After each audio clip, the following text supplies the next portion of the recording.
What is the connection between Bahamas and Ghana? Our DNA comes from Ghana. So through research, we found out that the Bahamian people originated from Ghana. So the question is therefore, how do we connect more among ourselves? We need to develop that. How do we do businesses among ourselves? How do we visit more? Right now, we're making plans to come to Ghana. For a very long time, you don't have a direct flight moving from Africa to the Caribbean. And we have to go through UK or through New York or, one of the states. There is one direct flight that started not too long ago from Ghana to, I think, Bahamas or one of these Caribbean countries. And I think that's because the amount of people that are traveling hasn't been such an increase that it became an important thing to do. Tell me about what you might describe as complexity or complacency on our part. We don't know anything about Africa. You are also African, whether you are in New York or in Paris. As long as you are an African, if Africans in Africa are animal, it means they are animal in Africa, you are animal in New York. Yeah. Better join your animal and do this, organize yourself as animal people so that you can occupy your space.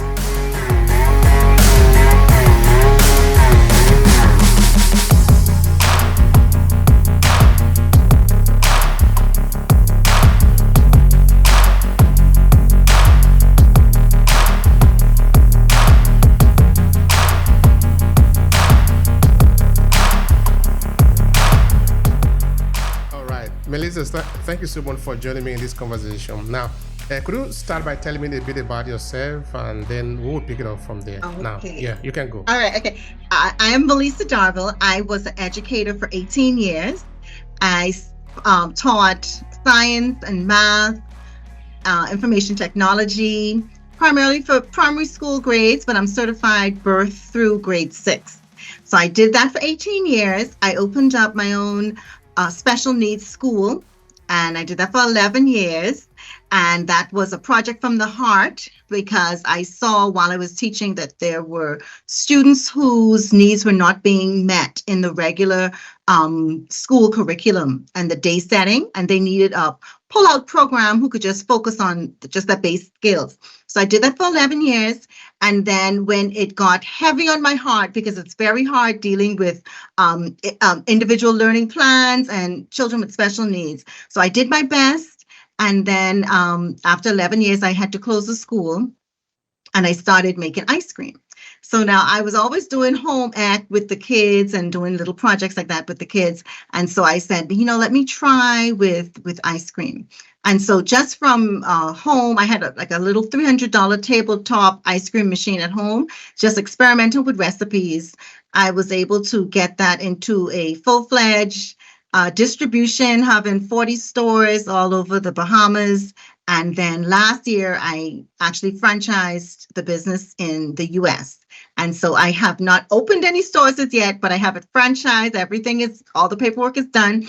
So now my job is to get on the road and start selling franchises. So that's my journey. So right now, I was on this last year. I've been taking sort of a rest period to educate myself on trade and trade shows. And somehow it led me into the word cooperation. And so from there, myself and two of my friends, now I could call them friends, but I just met them in September, who had similar ideas on cooperation and the collective and people working together. And so we formed a group, and right now we have about 88 people within our group, and we have designed a trade show that's going to be in April in Accra, Ghana. So everything has just rolled into something else, but it all still has the same passion, which is helping people and reaching out and solving the problems that hurt us. All right. Thank you so much for that, Melissa. That is a lot there. That is a lot that need to be unpacked. And they are really very interesting. Okay, now this is what we do. I was just telling you before we started to record just now that everything is part of everything. And the first of everything now is your story. I'm going to dig a little bit more there because that is interesting for me Okay. as a person of African descent. You grew up in the I grew Bahamas, up in the correct? Bahamas. Yes, I went to boarding school in Toronto for 2 years, and then I went to university in Miami for 4 years, and then I lived in Philly for like a year, and then I came home to work. I left home about 15. I left home about 15, and then I came home when I was married, and with my first child, I came back home. I want to believe that there are some things that people don't know about the Bahamas, which is your country of origin in the Caribbean. So, what do you want people to know about Bahamas? Well, the Bahamas has 700 islands and keys. It has the most beautiful water in the world that you can see all the way up from space. Our main industry is tourism, and we are very friendly people. We love to laugh. We have great food. We have great fishing waters, and our coral reefs are the most beautiful in the world. We have blue holes. We have one of the largest blue holes in the world is actually in the island where my father is from, Long Island. And so we're just a bunch of friendly people. We love to eat and we love to party. And we have a festival called Junkanoo, which is what every Bahamian loves. And it actually originated in Ghana. What is the connection between Bahamas and Ghana? There is this very strong love that I'm reading in the air. Yes, our DNA comes from Ghana. So through research, we found out that the Bahamian people originated from Ghana. And so we have been adopted as a sister city. And we found out that our national festival, which we call Junkanoo, is actually named after one of the warriors or revivalists who was in Ghana, Junkanoo. I can't remember the correct pronunciation of the name, but it came to us down as Junkanoo. And actually, one of the festivals that you have there is very similar to our festival. All of our drum beats are right back from African rhythms.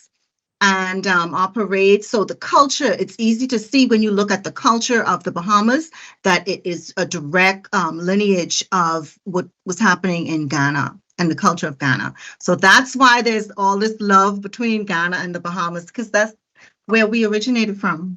That's lovely. That is so lovely. That is so important. It sort of touch into what we are working on. The project is not yet open to the full participation, but of course we are working on it. Behind the scene. It's called DMT, where we are actually trying to connect the African diaspora and those at home. Because I think the right word that we need right now is connection. Mm-hmm. We need to be able to connect. And of course, this is based on my research of having interviewed more than 1,000 people within the diaspora. Mm-hmm. These are, of course, ordinary people too, but a lot of them are scholars, business people, individuals, who are working within the community, who have asked a number of occasions about this question of connection among ourselves. We are more than 200 million people in the diaspora, so we certainly represent a huge force. So I think people in Africa, realities in Africa, economies in Africa, businesses in Africa, and countries in Africa are interested in these over 200 million people. So the question is therefore, how do we connect more among ourselves? How do we do businesses among ourselves? How do we visit more? You see, for a very long time, you don't have a direct flight moving from Africa to the Caribbean. I think the first one, I don't know whether it's the Bahamas and Ghana that just started. I don't know. I don't want to make a mistake on that. But there is one direct flight that started not too long ago from Ghana to, I think, Bahamas or one of these Caribbean countries. So what I'm saying is that it's really very important that today we should be encouraging this idea of connecting and interconnecting between the diaspora and African motherland. It's like you wanted to say something about that. Please go. Okay. Yes. Well, I think it was Ethiopian Air, from what I understood, that had a flight. But we need to develop that, because like right now we're making plans to come to Ghana, the Bahamas and the Caribbean, and we have to go through UK or through New York or one of the states in order to get to Ghana. So I don't think we have it fully established as yet, and I think that's because the amount of people that are traveling hasn't been such an increase that it became an important thing to do. So I think with all of the businesses and the connections and all of the tourism starting, we could get the airlines to understand that we do need some direct flights connecting us. And it is true. It's not just the Caribbean. It's all of America. It's all over Europe, because we were scattered.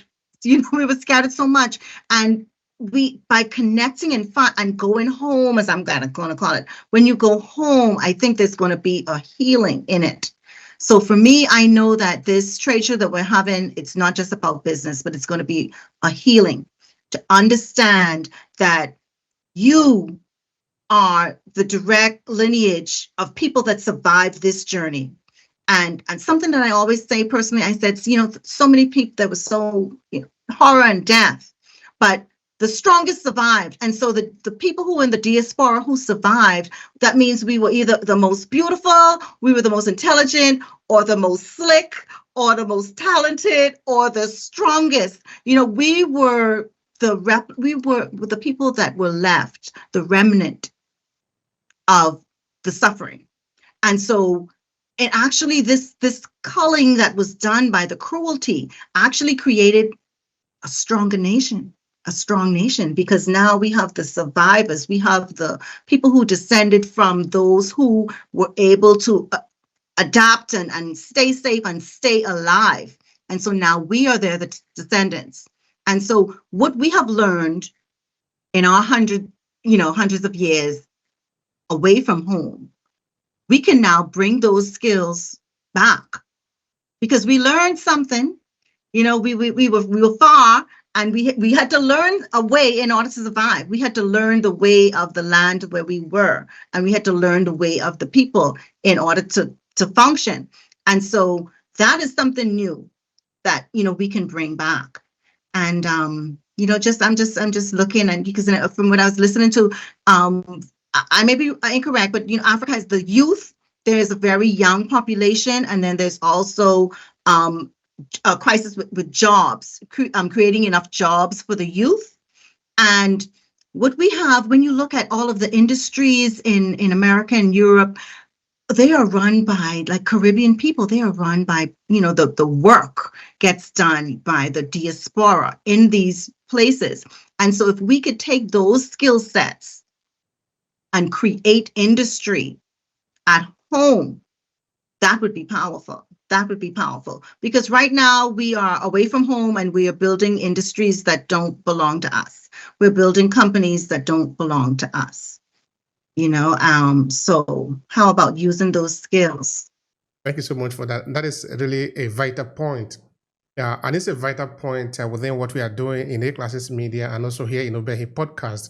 We are really trying to encourage people to do this journey, to make this journey.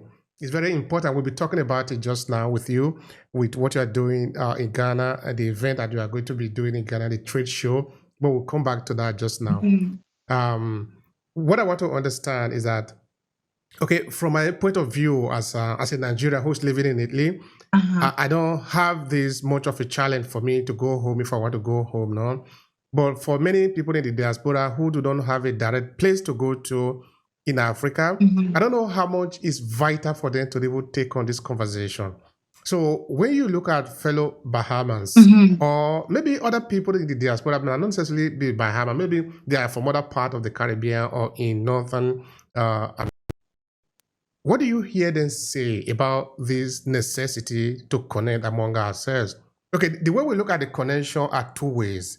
One is to connect among ourselves in the diaspora. I just say we are more than 200 million people. We need the connection among ourselves, the collaboration, the working together, the making progress. Sometimes we can also fail. That is part of the process. But we need to learn to trust ourselves and do things together. Yeah. That is one of the connection. The other connection is the connection to the motherland, to Africa. So that too is undebatable. We don't even need to debate it. It's something that we must do. But what do the people feel in the diaspora that you know of about this connection, this necessity to connect in 2025? We have a tribe of people who are aware of their African heritage. They love their natural hair. They're proud to be called Black. They're into their history. They're trying to not just talk about the slavery story, but they're talking about what is great in Africa, the Africa philosophy, how all of the accomplishments that were done by the African nation before. We have that group of people. And then we have a group of people who are disconnected from it. They don't see that they are African. They don't see that they're African. So there's an awakening for those set of people that needs to happen to understand that we are all African. And because there's been such, I see you wouldn't know it. I don't think you would know it. But for us in the diaspora, there has been teaching of Africa and you are different. Like there's been such a separation, like your hair isn't beautiful unless it's straight. You're not beautiful unless you're light skin. All these different things, the things like they don't want you wearing you're looking too African. You're wearing too many bright colors. We have done so many things in order to stay out of trouble and out of being, picked on, that as in our mentality, it's oppression. It's oppression.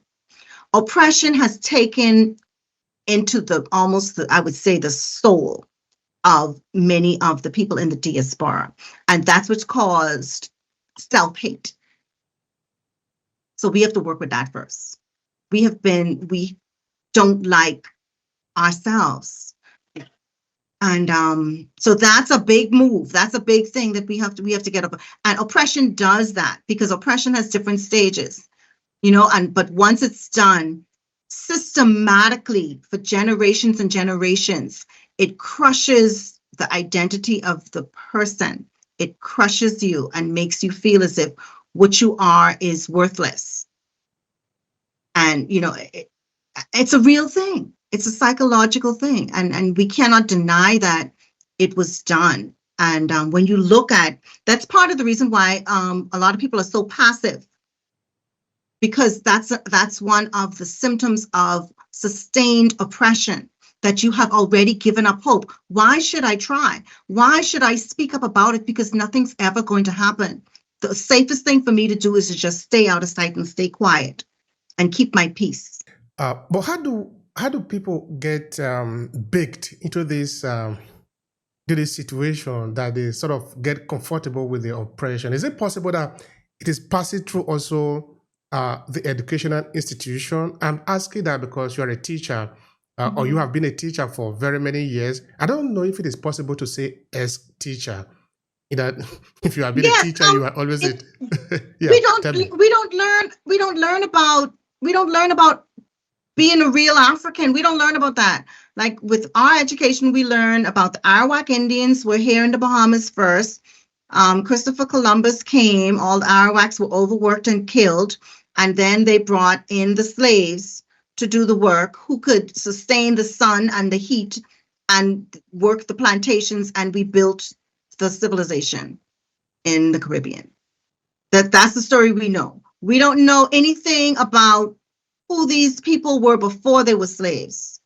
We just know that, and then a lot of us as cultural, instead of us claiming our African heritage, we'll be like, oh, my family's from Ireland. If you look up my last name, that's my family's from Ireland. My family's from this. We'd be like, they were your owners, not your family. So it's a real thing. So the education system, and then the books are being taken out in the US. The books are being taken out. And like personally, what I just did this week, I wrote 2 children's books that were based on Black characters, because the children need to see more Black characters and our Black way of life in books, are the philosophies that we carry. Those stories need to be told. The things that are our values, they need to be in books, because they're not.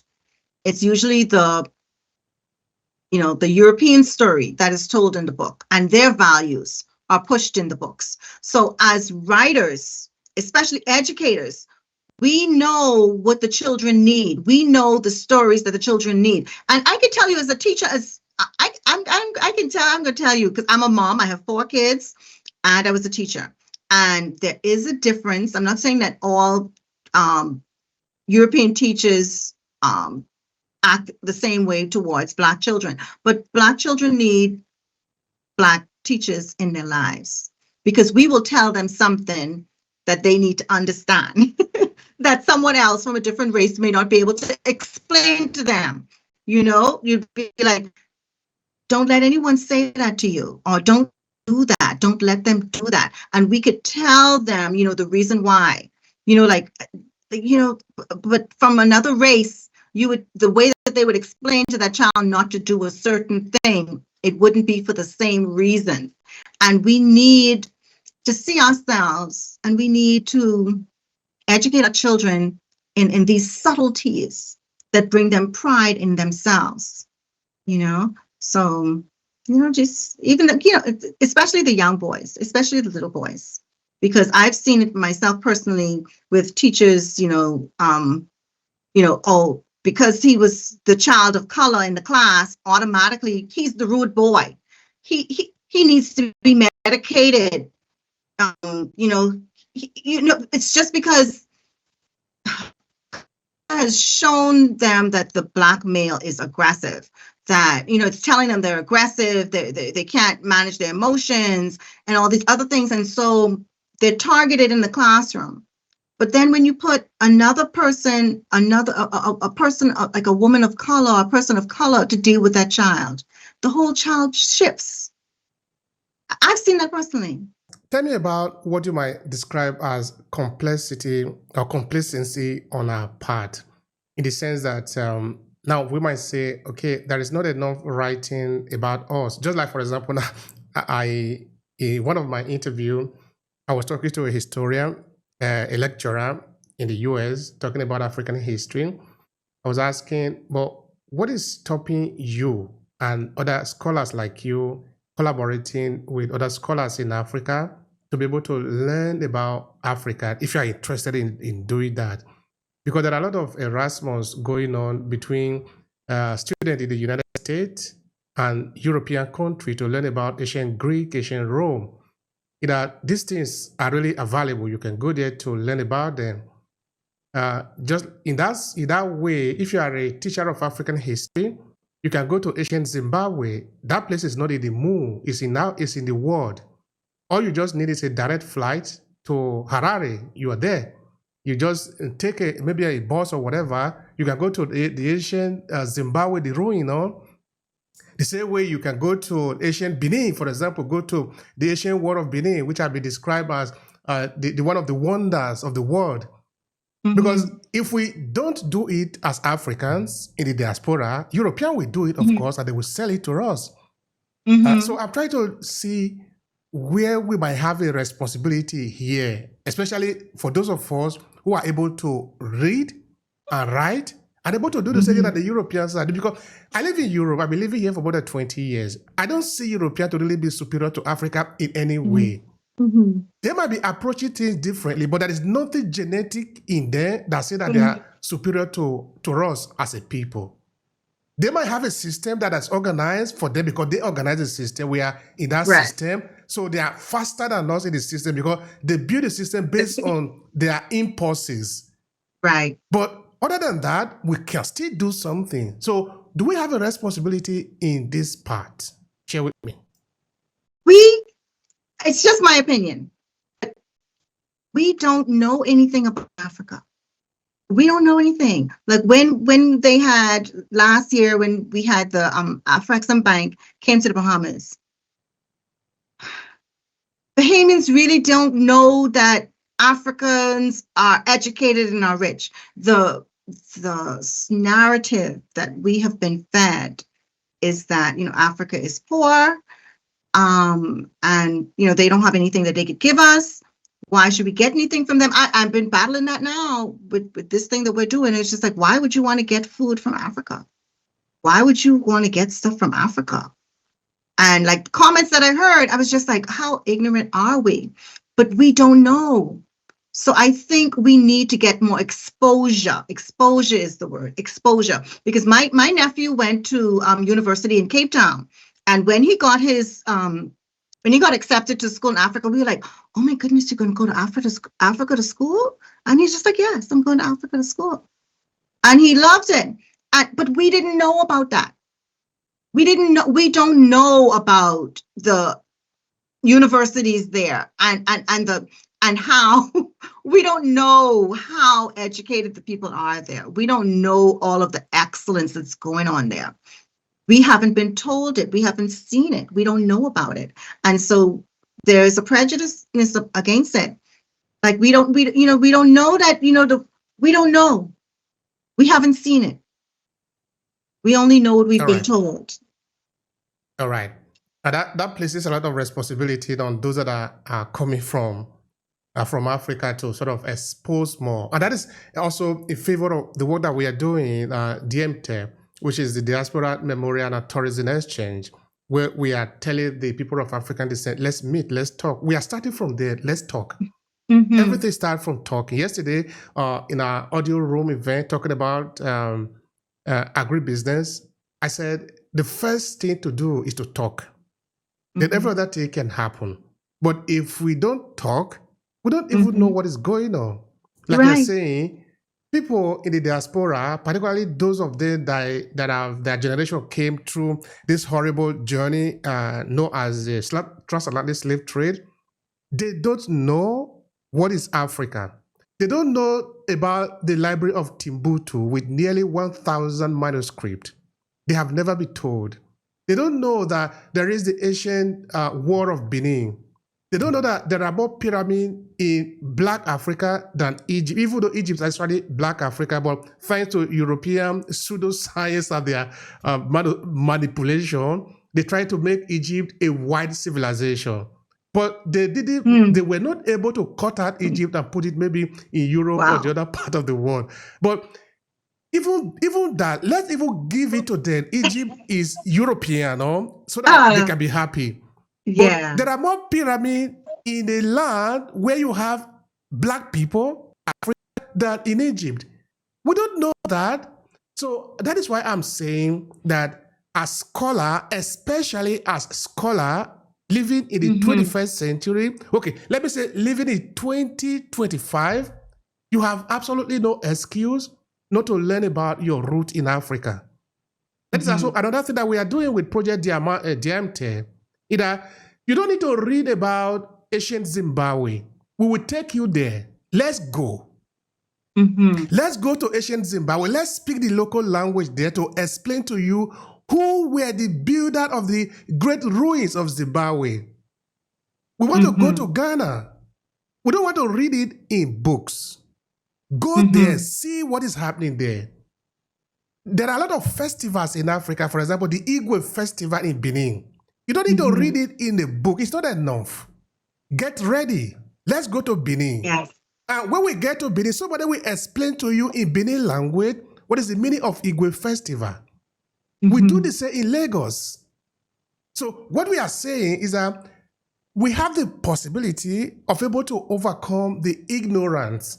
And most importantly, we have the possibility of able to tell the European who will do the middleman between the diaspora and Africa that, hey, don't worry, I will take care of myself. Yes. You can move from New York to Lagos. You don't need anybody to teach you. In Nigeria, we speak English. I can talk to you. You don't need an interpreter. You can go to Cameroon, go to Congo, go to Ethiopia. You don't need any interpreter. People will talk to you the same way they will talk to you in New York or Sydney. So if you are really interested, join us. Let's do this work. Let's learn about ourselves. Let's start to talk first. Yeah. Yes. If you wanted to say something there, please go. Yes. This is good. I think we need this. I think we need this because especially when I'm looking at America right now, and I'm looking at I'm looking at the people who are suffering. I'm looking at the low socioeconomic group. I think they need hope. They need to remember. They need to learn, not remember, they need to learn that they came from greatness. Instead of the burden of, we've always been poor. We never had nothing. We never had land. We never have nothing. And that burden is really keeping people in, as we said, the ghetto frame of mind. And that keeping people in that ghetto frame of mind only serves one system. So we need that. I think that's what's, because I had this theory, right, with the I think it's called the threshing ground. Like when you take the corn and you shift it and the wheat and everything that gets left on the ground. And I was saying that we need to look at our communities. Whatever is on the ground is showing you the health of your community. And like right now, like for the Bahamas, we have a lot of mental illness. We have a lot of young men who they lost hope. They lost hope to drugs and all these things. And it's like, so our young men are really falling into ruin because they've lost hope. They've lost hope. And I think they need to know that they came from great people, and it was not, our doing that. We start out with nothing. And that's the thing. It's like we're in a community where we're living in society where we built everything that's here, but yet you don't own anything. It still belongs to them. And then you're looked down upon to say, oh, you don't have anything and you're poor. You don't have any land and you're poor. You're uneducated. Yes, I'm uneducated because, my Grammy never went to school because my great-grandmother's mother was a slave. I think that's how the story goes. My great-grandmother's mother was a slave. That's how close it is. So, no, we don't land. No, we don't have generations and generations of people who went to school. Our lineage is filled with trauma that we need to get over with. So but we can start the healing process. I'm going to call it, because that's one of the scriptures I read this morning. It was talking about, the remnant, and we're pretty much like that. This is pretty much like the Egypt story. You know why it is even very advantageous for people of African descent in the diaspora, the over 200 million people, in that I understand the game that is being played, the game that, Africa is dangerous. Okay, Africa is dangerous. Why is it dangerous? It's dangerous because there is a lot of things there. So if Africa is dangerous, you are an African in the diaspora, they say your people are dangerous. So just go and mingle with your people. You are also dangerous. Yes. Okay, you see, when I left Nigeria, it was 120 million people. That is 2004. Wow. Between then till now, it have more than double the population. They are dangerous, but they are still here. Yeah. Okay, are they killing people? You just mingle with them. They shoot. I'm saying that even if we were like animal, like the way they want to describe it, Mm-hmm. they are animal like you. Mm-hmm. Because you are also Africans. Yeah. You are also African. Whether you are in New York or in Paris, as long as you are an African, if Africans in Africa are animal, it means they are animal in Africa, you are animal in New York.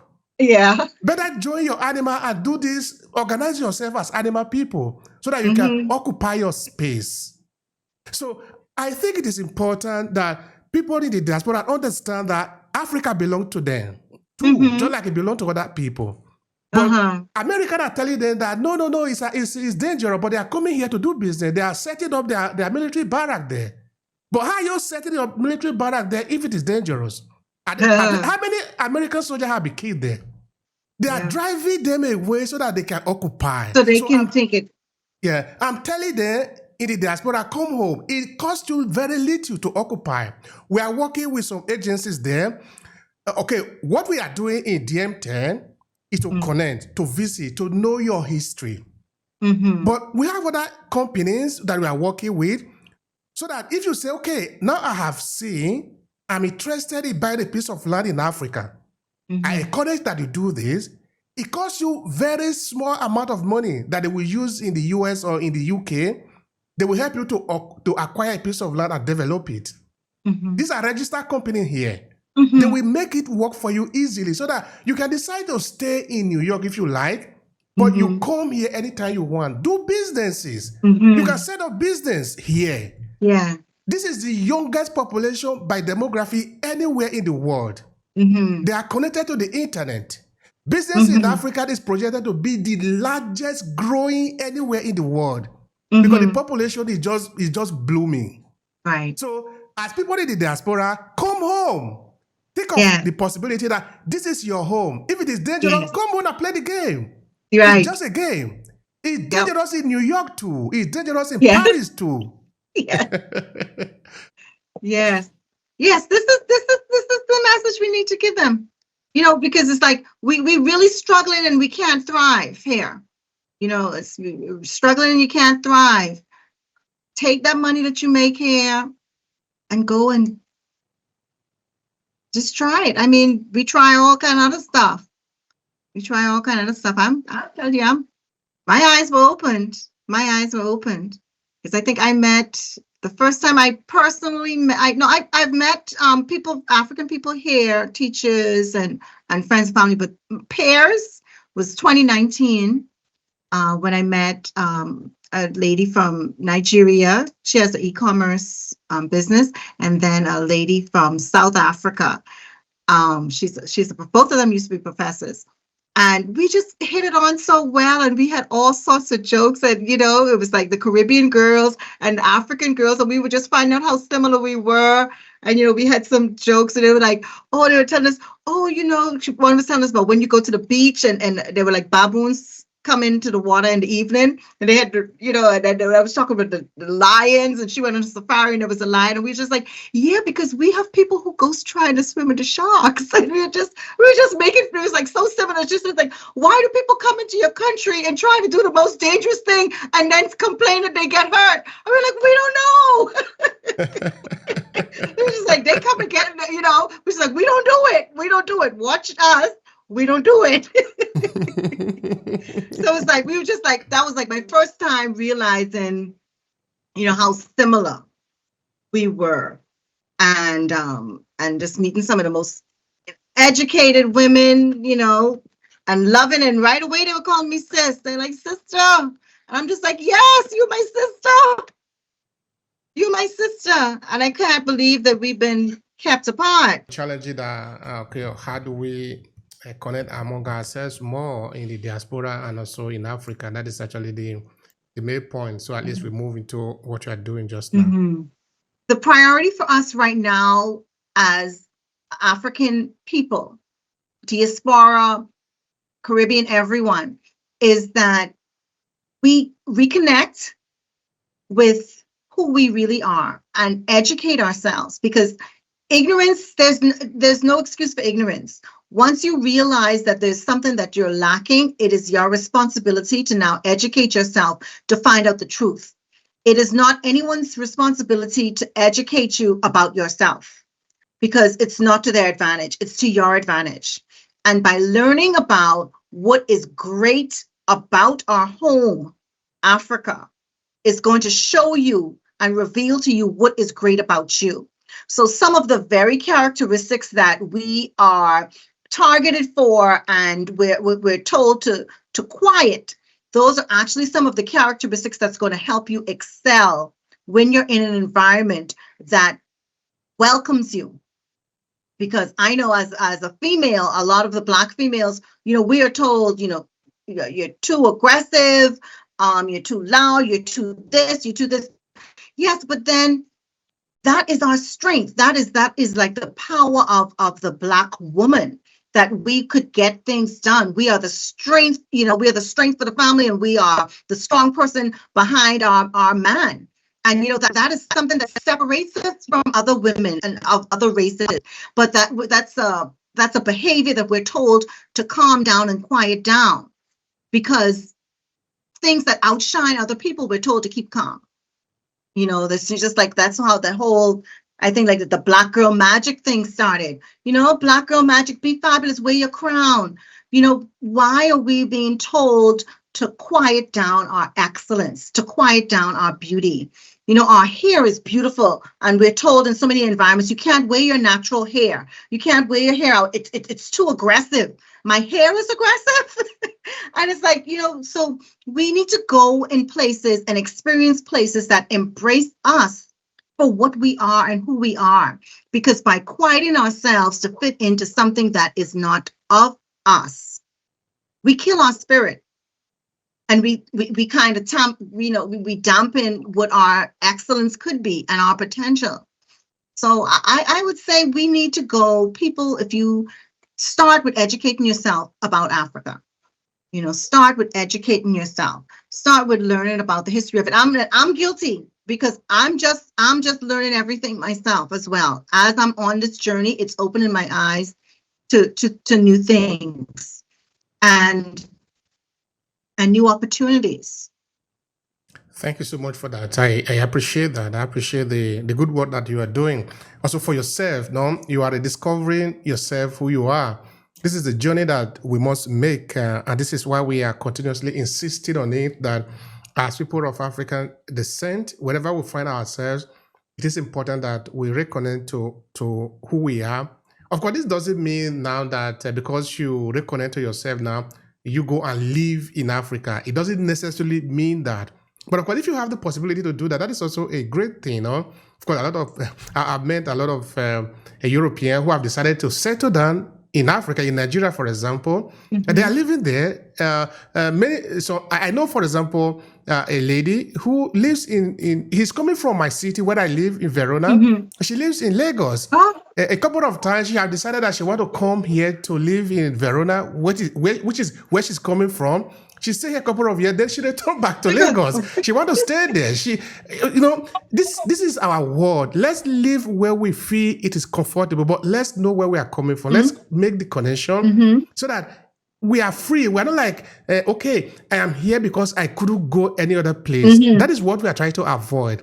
You can go any other place that you want. You can go to Africa if you want, but you can also go to Japan if you want. Your choice of going to Japan is not because you couldn't go to Africa.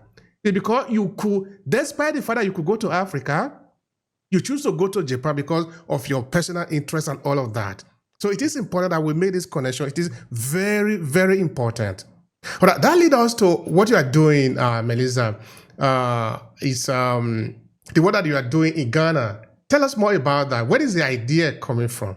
Oh, the idea was just about, we were trying to make opportunities for businesses. So our initial task was to unite B2B small businesses with resources and raw materials, factories, and just try to get those conversations going so that the Caribbeans can expand their businesses, and also the businesses in Africa could get to another market. So that was initially what we're going on. And we have an excellent team working with us in Ghana, an excellent team on the ground. And we actually sent our first container with supplies from Ghana to the Bahamas. And that is groundbreaking. That is a groundbreaking thing for the Bahamas. So we are with everything, building supplies, metal, food, wines, drinks, textiles, shea butter, oils, everything. So that was our first thing. That was our first project. So we brought in supplies so that the market in the Bahamas could see what was available in Ghana, and then start to build these relationships with import and export. So that was the first thing. Then the next thing we're doing is matchmaking. So we have people here who have brands and businesses and products. So we're matching them up with other people who have similar things or the supplies for that, so that they could start to make partnerships. And we're also doing partnerships with, we have CPMR, Center for Plant and Medical Research, CSIR. We have a few different agencies that we're going to be working with, who we have MOUs in the working with, who are going to help us train. So for agro-processing, they already have systems in place and templates for businesses to improve your soil. A chicken farm business already planned out. For eggs already planned out. Canning goods. And these are things that we're not doing, because the Caribbean, we import most of our food, about 90%. We are not producing. We're not doing any agro-processing, hardly any. We just started now farming, just started.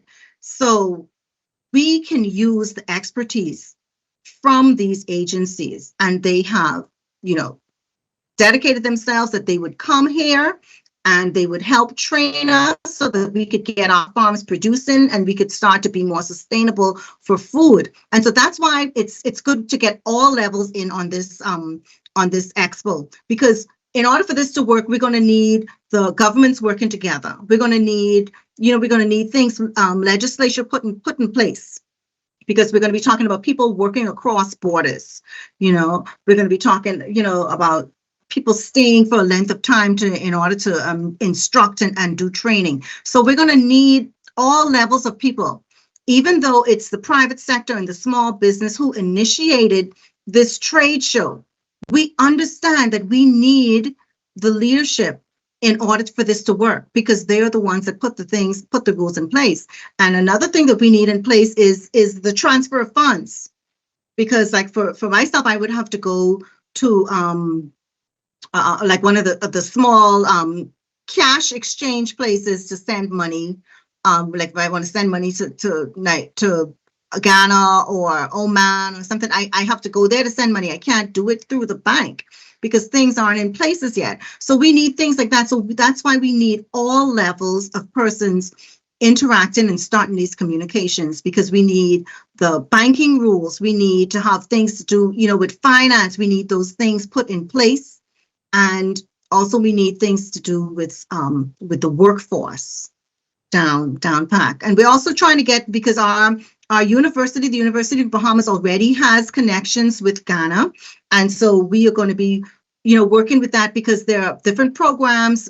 We found that they have a master's degree. We didn't find any bachelor degree programs yet, but we found master's degree programs that people can, take advantage of at the University of Ghana.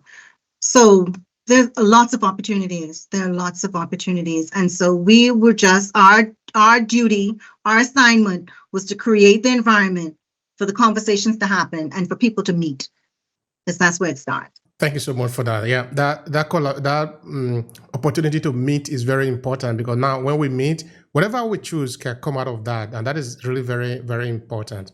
You see, up until this point, we are talking about the importance of connecting to, as people in the diaspora, the importance of connecting to the motherland. But of course, there are also some of the nitty-gritty in it. It is connection. And you just made mention of some of them in organizing this trade show that you are doing in Accra, Ghana. So that is where I would like to also spend some time looking at some of the detail of really getting things started. Because trust me, like I said before, I've interviewed over 1,000 people in this area. It's something that I'm really, really very interested in. Mm-hmm. Some people already started to work on it. Some people in the diaspora are already starting to work on it. Mm-hmm. And we are really interested in it. Let me give you an instance now. Many American companies, in the recent years, in recent history, ship most of their work to Asia country, to places in India, in Pakistan, in Philippines, and also in China even. Mm-hmm. So what we are saying to African businesses in the diaspora is that you need to ship your businesses to Africa. Mm-hmm. Why we are saying that is that it is to your advantage in many ways. One, it costs less in terms of how much you are going to pay to get the same work done, whether you are doing it sending the job to Europe or doing it yourself in America or sending it to Canada. It costs you less to do it. Mm-hmm. Secondly, why it costs you less to do it, you are opening up the African economy because there is manpower there. There are a lot of young people connected to the grid. The grid is internet. Mm-hmm. That is why many American companies were able to ship their job to Asia country, to Indonesia, Philippines, India, Pakistan, and China. They were able to do it because of internet. The same way that you could also do the same, ship your job to Asia. You don't need to ship your job to Asia country. Ship it to Africa. Okay, in practical terms, I'm talking about people who can help you to do your research, help you to create your content. For example, in A-Classes Media, most of the people that are working with us are right in Nigeria. I prefer to spend my money on them. I know that sometimes there might be challenges. I know that. People have ripped me up sometime. But that is the sacrifice I'm prepared to pay. Because I say I want to do business with where I'm coming from. I'm making a conscious decision. But some people can also rip you up in Europe. So what we are saying is that there is this opportunity to do business in Africa. I'm not just saying send your money to help people that are needing your money. No, I'm saying do business. Let them do something for you. Build website for you. Do some internet thing for you, like do your research, write content, do video editing. There are a lot of work that they can do for you. You never need to meet them. All right, now let's look at some of the technicality in what you are doing. What is the role of collaboration in organizing this trade show in Ghana? Because now you need to get people from the diaspora to understand what you are doing and to participate, to come, to put in their money, to say that, yes, I vote for you by putting their dollar. Tell me about that collaboration. Yes. So we have just now started our PR campaign and our marketing campaign. We have our website is up, actradeshow.com, where you can register to come to it and get a booth. We have a lot of different companies already signed up from the Africa end and from the Caribbean side. So, and we have invited a lot of big names to speak on different on different topics. So right now, so like for example, we have Antigua, we have Barbados, we have St. Lucia, we have Jamaica, St. Vincent and the Grenadines, we have Chad, we have South Africa, Nigeria, all people from all of those different places who are working together to make sure that this is launched well, and Guyana. So right now we really do need to tap into the U.S. market so we can get those persons who are interested in doing business in Ghana and in West Africa on the whole to join up for this trade show. And from what I'm listening to, what you're saying, there's a lot of room here for tech-based businesses. So there's a lot of room here for those people who, want to develop a tech business. There's a lot of room here for that. And I know there's a lot going on in Africa right now, setting up legislation around tech, right? I'm not familiar with all the details, but I know that they're doing a lot with that. I listened to a talk show on it just the other day. So we want the people of the diaspora. And before, I used to think diaspora was just the people who went to the U.S. from the Caribbean. I wasn't even thinking about the original diaspora that were all from Africa. I just recently made a connection. I'm just like, because I kept thinking diaspora, that's the, Trinidadians, the Bahamians, Jamaicans, everyone who's living away in Europe and in the U.S., but the diaspora is all of us. All of us. Over 200 million people. So we really need to get the U.S. side now, because you have the skills. You've been working in these agencies. You know how to set this up yourself. Actually, one of our partners, Sabrina LaFleur, she worked in the U.S. in finance and wealth management, and she moved here to the Bahamas with her family last year. And she's spearheading the finance of this co-op and of this movement, because that's one of the things that she decided, okay, I've lived and I've worked in this environment. I've learned all the things that I need to learn. And now I'm going to use it for myself and for my people. And, that's a mindset that you have to do. And, you really don't have to leave the country if you don't want to leave the country, but use your skills that you've acquired to build something else. To build something else, and it's going to give you some fulfillment. And that's how I'm really feeling with this. I really feel fulfilled doing this. And this has just been a work of the heart right now, because all of us have just been doing volunteer. This is all so far nonprofit. It's just volunteer hours just put in to get it done. because that's how important it is for us. And sometimes that's what you have to do to get the groundwork and to get the foundation of things going. And that's a sacrifice that we did without a blink, because we know that this is a valuable thing that we're doing. We know that people are going to join in, and we understand that, sometimes there's a lot of talk about it, but it's hard to just make the first step. And, the way that we're doing it may not be the perfect way, but it's a start, and it's something to build on. It's perfectly fine like this. For example, also like what we are doing in DMT is that we say openly to the people that we're going to be doing the presentation to. We know that we don't know everything. That is why we are relying on people. We have also 6 professors, experts, scholars in this area to ask questions, but what do you think about what we are doing? So we make them the advisor for the project. But of course, we're going to rely also on the knowledge of many, many other people. Yes. Because we, as a project, we don't know everything. We need to be humble to acknowledge that. We need help. That is why we are reaching out to collaborate with many people, businesses. You see, I just made mention of one just now, that in Nigeria, there is a real estate agent agency that is working with us, because we are not a real estate agency. Our project is not per se about real estate, about helping you to buy a house or build a house in Nigeria or any other part of Africa. We are interested in getting you connected to Africa, getting the conversation on, learning about your route. But we don't want it to end there. So we want to extend it by working with people who can help you get settled. You want to get a business started there. You want to enter into collaboration. That is beyond our scope. But we are working with people that can take you on from there. Yes. So we don't know everything. We cannot do everything. Yes. We need people. Yes. And that's true. That sometimes, when you do something, just being a generalist in your thinking, and then that's something that good leaders do. You generally know about how you want things to work, but then you get experts who could manage those specific things.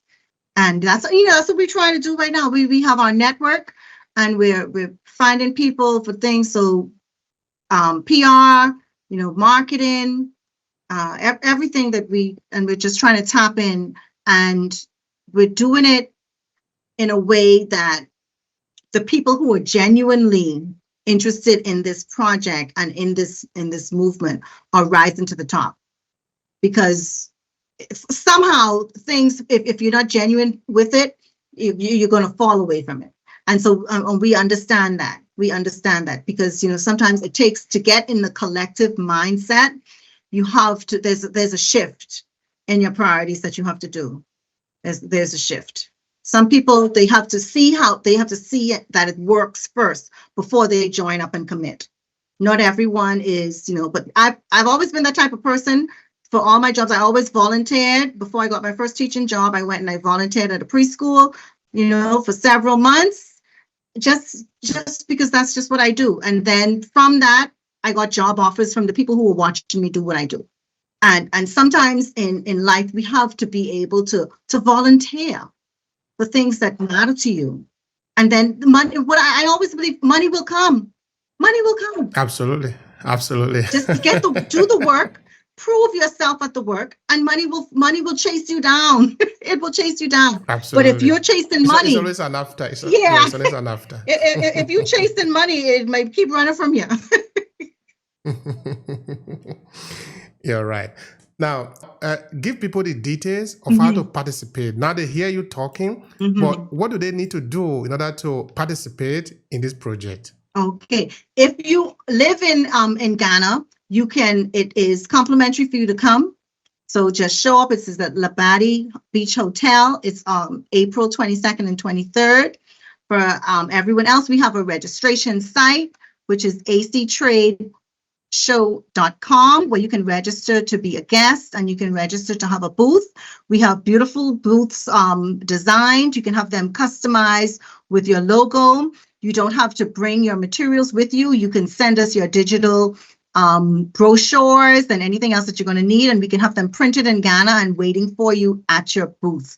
We're also going to have screens in each booth so that we can have virtual capabilities and you can do streaming. So for those of you have people at home who can't attend, you can stream and show them. So we're doing a lot of things. So we have booths there. We're going to have panelists and speakers. We're going to have master classes. We're going to have a real estate village there, and we're going to have people there doing with logistics.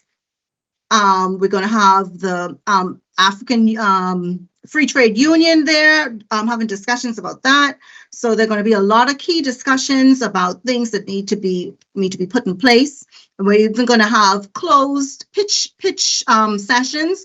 We're not doing a pitch competition because part of us is cooperation over competition. So we're going to have closed rooms where you can pitch your business to financiers to find out what you would need to do, what due diligence you need to do in order to get financing in Ghana. And if you're not qualified as yet, then we will help you and hold your hand and help you to get those things in place that you need in order to be qualified.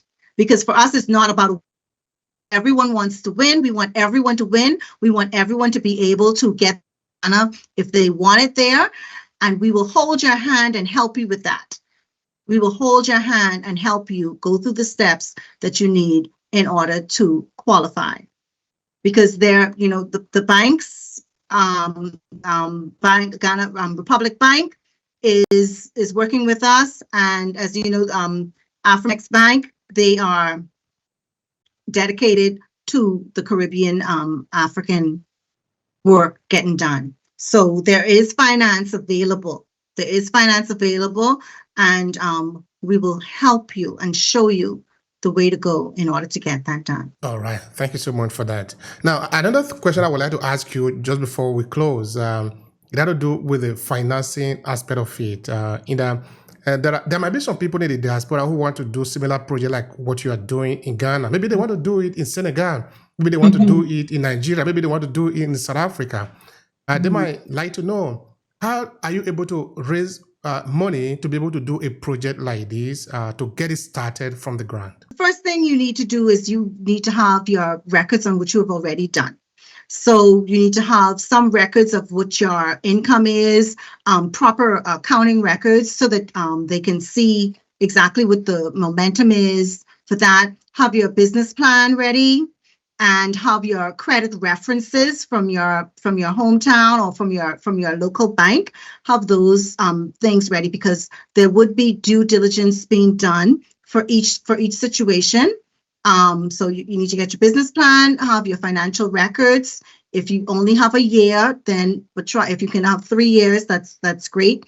And have your credit references, if you can have those, and if you can have some customer references as well. If you have a product, a video showing your product. If you can't transport your product, a video showing that. If you already have your brochures, get that. So whatever paperwork that you have, just as if you were going into a pitch competition, whatever work you would have to validate your idea, bring that with you. But most importantly, finance would be looking for banking records and your records of sales. Now, if you're a brand new a startup, I'm not quite sure exactly what would be needed for that. I'm not sure exactly what's going to be needed for a fresh startup. Thank you so much, Melissa. I appreciate the time, and of course, we appreciate the value that you shared here today. So now, somebody want to connect with you. What would be the best way to reach out to you, and what would be your final thought here to conclude this conversation? Okay, you can reach us at contact@actradeshow.com. That's the contact. You can also reach me at shiverbahamas@gmail.com. And my final thoughts is, believe in yourself. If you have a gift that you can use in order to elevate yourself and elevate the situation in Ghana by creating a job, come to the trade show. Come and start the conversation. Find out what's available for you. Find out what opportunities are there for you. The market is ready and welcoming to all to come back home. So let's use the talents that we have developed and let's help build each other. Because working as a collective and working as a community and working cooperatively is going to heal us and help us to become independent and resilient. Thank you so much, Melissa. You are a star. I appreciate what you're doing. The message really drew me home. I really appreciate it. Thank you so much. Okay, sister. thank you I so much. appreciate Thank it. you so much for the time. You have a beautiful rest of the week.